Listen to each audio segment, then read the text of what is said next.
Hello friends, welcome back. I am Vivek Singhal from tradingwithvivek.com। और कल अपना यूनियन बजट आया और यूनियन बजट में जो अपने फाइनेंस मिनिस्टर हैं उन्होंने short term capital gain tax को इंक्रीज़ किया 15% से 20%। एंड जो long term capital gain tax है उसको 10% से 12.5% इंक्रीज़ किया। तो सभी लोग इस बात से निराश हैं, जितने भी ट्रेडर्स हैं, जितने भी यहाँ पर हम लोग हैं जो मार्केट में ट्रेड करते हैं। तो और वो निराशा एक्चुअल में जायज़ भी है, क्योंकि डिविडेंड के ऊपर टैक्स जो ऑलरेडी टैक्स पेड अमाउंट के बाद आता है।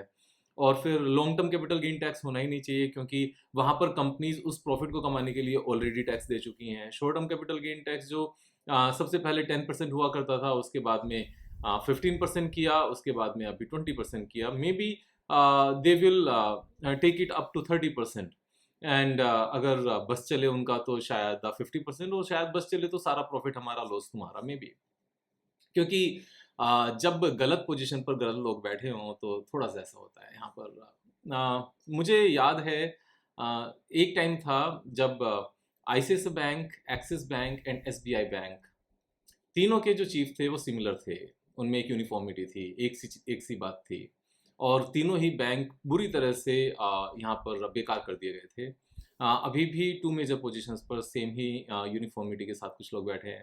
तो सेम चीज़ होती हुई नज़र आती है। एनीवेज, मैं बहुत ज़्यादा उस चीज़ में डिटेल में नहीं जाऊँगा, लेकिन डिसअपॉइंटमेंट है। डिसअपॉइंटमेंट सिर्फ इस बात को लेकर नहीं है कि विवेक अभी लगातार पैसे मार्केट में बनते रहेंगे क्या। डिसअपॉइंटमेंट इस बात की है, क्या ये गवर्नमेंट दोबारा से नहीं आना चाहती एज ए रूलिंग पार्टी। तो ये एक डिसअपॉइंटमेंट है।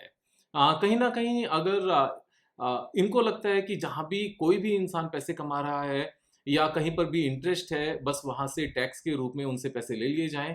तो इस तरह का माइंडसेट कभी भी अच्छा माइंडसेट नहीं है। एक तरफ तो हम बातें करते हैं कि यहाँ पर डेरिवेटिव्स में लोग नुकसान करते हैं, उनको बचाने की ज़रूरत है। यहाँ पर स्मॉल मिड कैप में लोग नुकसान करते हैं, उनको बचाने की ज़रूरत है। और उल्टे सीधे बयान आते हैं, फिर मार्केट गिरती है, फिर वापस से वी शेप रिकवरी दिखा देती है। तो जब हम ये बात कहते हैं कि डेरिवेटिव्स में इतने सारे लोग पैसा खोते हैं तो उनको बचाने की ज़रूरत है। और दूसरी तरफ हम लोग क्या कर रहे हैं कि डेरिवेटिव्स का जो इनकम टैक्स है वो सेम है, और short term capital gain tax के ऊपर इनकम टैक्स 20% कर दिया गया। यानी कि डेरिवेटिव्स और short term capital gain tax के बीच का जो गैप है उसको फिल करने की कोशिश की जा रही है। तो जो बड़े ऑपरेटर्स हैं, फिर वो short term capital gain tax के चक्कर में नहीं रहेंगे। They will not buy in cash, they will not trade delivery based trading, they will start trading in derivatives. और डेरिवेटिव्स फिर और ज़्यादा अच्छे से चलेगा, और डेरिवेटिव्स अच्छे से चलेगा तो बड़े लोगों को काउंटर पार्टी हमेशा चाहिए होती है। काउंटर पार्टी कौन सी होगी यहाँ पर? काउंटर पार्टी सिर्फ एक ही है, रिटेलर्स। तो यहाँ पर वॉक द टॉक जो चीज़ होनी चाहिए वो है नहीं एक्चुअल में। शायद इसलिए क्योंकि खुद ने जो डिसीजन मेकर्स हैं उन्होंने खुद ने कभी ट्रेडिंग नहीं की। वो कभी पब्लिक में उस लेवल पर आकर उन्होंने सोचा नहीं, उन्होंने पब्लिक के सेंटिमेंट सोचे नहीं।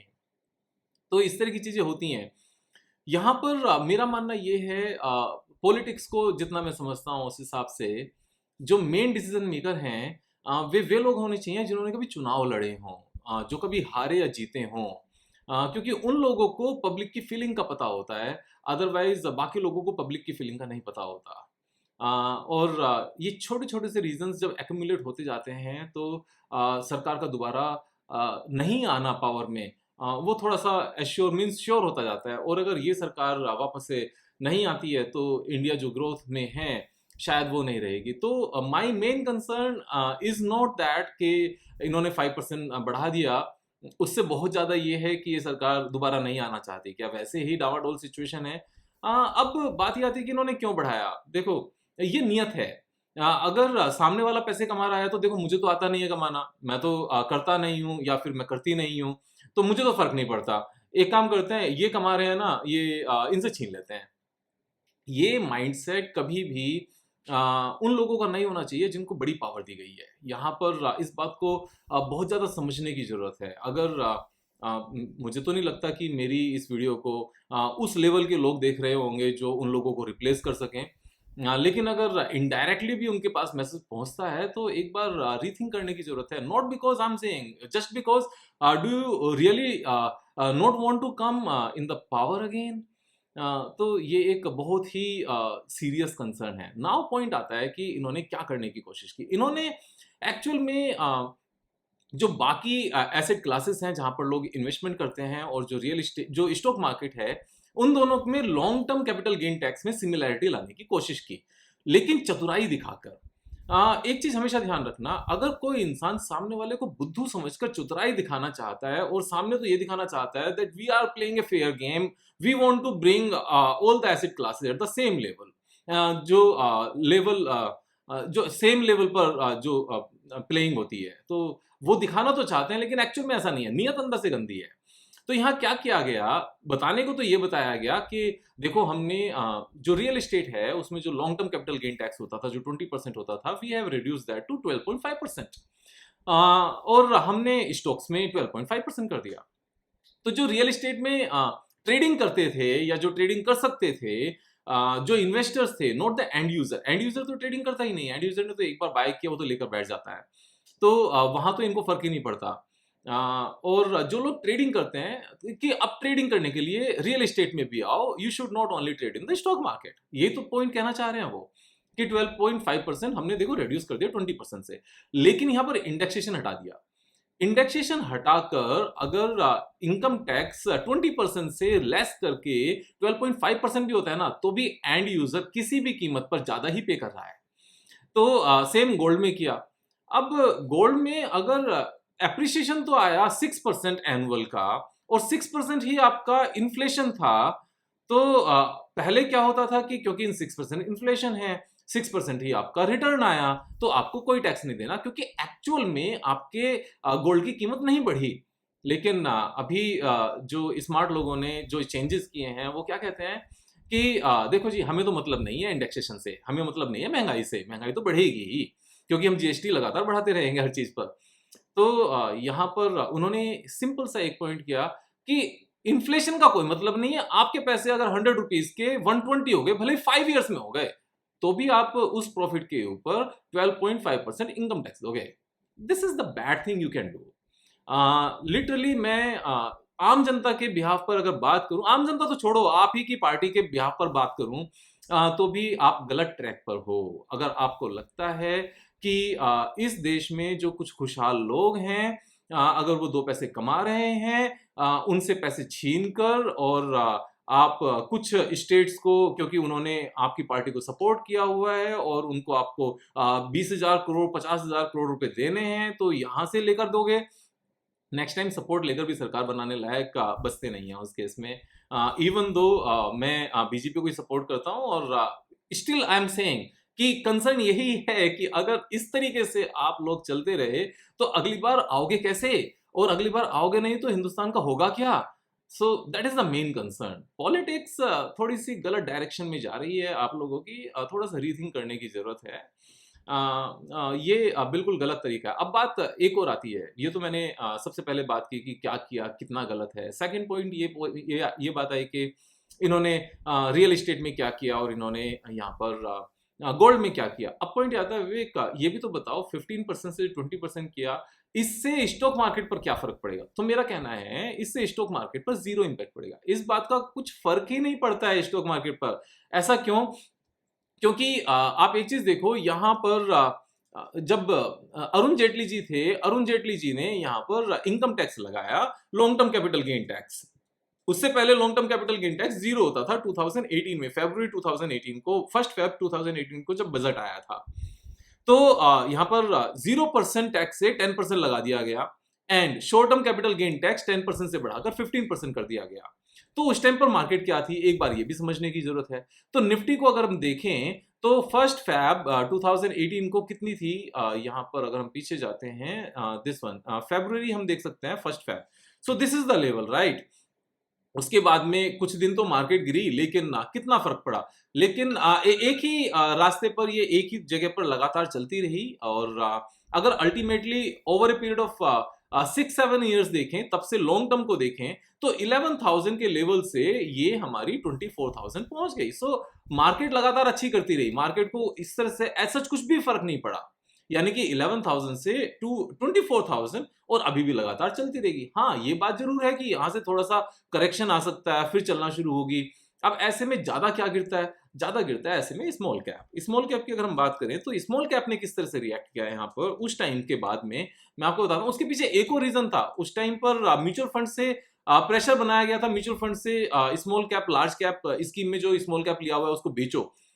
तो दोनों का जो कंबाइंड इफेक्ट था that was a very bad effect. तो 1 फरवरी को उस टाइम पर जो स्मॉल कैप इंडेक्स था वो 8500 के आसपास था and it went down to 3200। ये यहां पर ऑलमोस्ट 60% का फॉल था उस टाइम पर। 2/3 का फॉल था मिड कैप और स्मॉल कैप में। और ये कौन से शेयर्स गिरे थे? ये सारे के सारे वही शेयर्स थे जैसे मैं अभी पिछले 1 मंथ से लगातार बता रहा हूं। We need to be very careful in the market. Next 12 months are going to be very different and very difficult for those traders who think कि हमने जो भी लेंगे हम तो बाय करते जाएंगे, चाहे वो डिफेंस हो, चाहे वो रेलवेज हो, चाहे पीएसयू हो। मैं एक चीज बताता हूँ, इस तरह की नीतियों के चलते कब सरकार गिर जाएगी पता भी नहीं चलेगा। वैसे 2-3 years तक नहीं गिरेगी, जो मेरे पास खबरें हैं उस हिसाब से। मेरे पास खबरें गलत भी हो सकती हैं, पहले भी गलत हुई हैं, उन खबरों को छोड़ देते हैं। जो सरकार अगर गिरती है तो पीएसयू कंपनीज का क्या होगा? आप समझ पा रहे हो? ये पीएसयू कंपनीज क्यों अच्छी गई? क्योंकि अभी पैसे कमाओ, हमें डिविडेंड चाहिए, हमें उस बात से मतलब नहीं है। तो अगर ये सरकार गई तो पीएसयू कंपनीज धड़ाम से गिरेगी। और पीएसयू कंपनीज अगर गिरना शुरू की, जिन्होंने स्मॉल कैप मिड कैप को टॉप पर रखा हुआ है, जिन्होंने यहाँ पर जो नोविस ट्रेडर्स हैं, जो अनजान हैं और जिन लोगों को बहुत ज्यादा नहीं पता, जो टीवी में सुनकर ट्रेड करते हैं, अपनी स्ट्रेटजीज के बेस पर जो ट्रेड नहीं करते, उनकी हालत यहाँ पर खराब होगी। तो ओवरऑल सेंटिमेंट्स मार्केट के खराब होते हैं। और जिन small and mid cap retailers को बचाने की बात की जाती है, उनके अगेंस्ट सब कुछ चला जाएगा। Overall I am not happy with the budget, not because I need to pay 5% extra.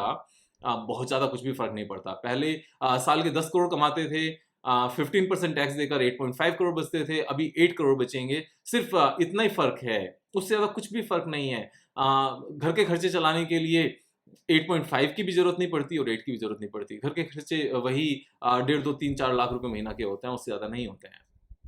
ठीक है, तो वो तो सारा नंबर्स गेम है, उससे ज्यादा कुछ नहीं है। इंसान को जिंदगी जीने के लिए उतने पैसों की जरूरत नहीं होती। लेकिन जो रिटेलर्स हैं उनको फर्क पड़ता है, सेंटिमेंट्स पर फर्क पड़ता है।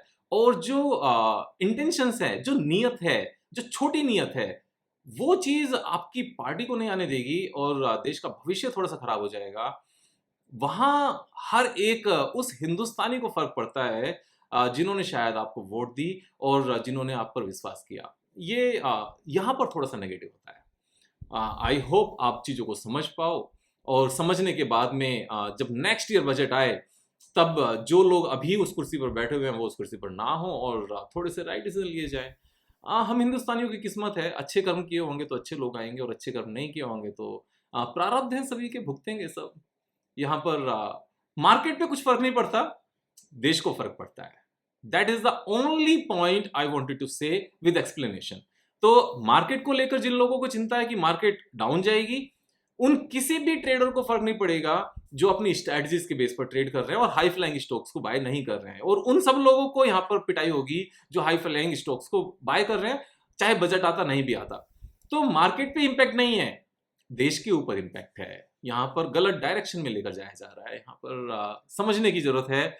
और अगर कुछ बड़े लोग सुन रहे हैं तो शायद मैसेज थोड़ा सा कन्वे करो और कन्विंसिंग तरीके से। आप बड़े लोग हो, आपकी पहुंच है बड़े लोगों तक, शायद आप समझा पाओ। थोड़ा सा देश की जनता के बारे में सोचो, अपना तो काम चल जाएगा।